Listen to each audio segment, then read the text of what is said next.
Hi everyone, welcome to my channel. আমার চ্যানেলে আরেকটা মিনি ব্লগে তোমাদের অনেক অনেক স্বাগত। তো গত পরশু ছিল আমার বাড়িতে কালী পুজো, আর সেই দিনকার ব্লগটাই আজকে তোমাদের সাথে শেয়ার করব। তো এখানে দেখো আমি রেডি হয়ে গেছি সকালবেলা স্নান করে উঠে। একটা হলুদ কালারের চিকনকারি কুর্তি পরেছিলাম সেই দিনকে।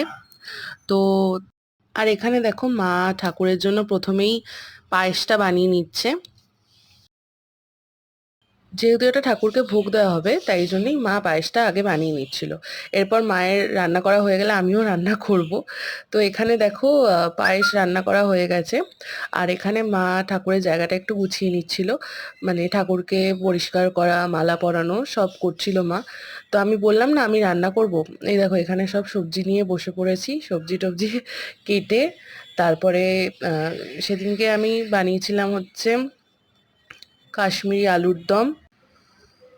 আর হচ্ছে বানিয়েছিলাম টমেটো দিয়ে, খেজুর দিয়ে, আমসত্ত্ব দিয়ে যে চাটনিটা হয় সেই চাটনিটা বানিয়েছিলাম। আর বানিয়েছিলাম হচ্ছে বাসন্তী পোলাও। বাসন্তী পোলাও আর কাশ্মীরি আলুদমটা সেদিনকে আমি ফার্স্ট টাইম বানিয়েছিলাম। যাই হোক সবাই খেয়ে ভালোই বলেছে। আর হচ্ছে তারপরে আমার রান্না করতে করতে, মানে রান্না শেষ হতে হতে ঠাকুরমশাইও চলে এসেছিলো, এখানে পুজোও স্টার্ট হয়ে গেছে। সেদিনকে আমাদের মাকে খুব সুন্দর দেখতে লাগছিল, তোমরা দেখো খুব সুন্দর দেখতে লাগছিল।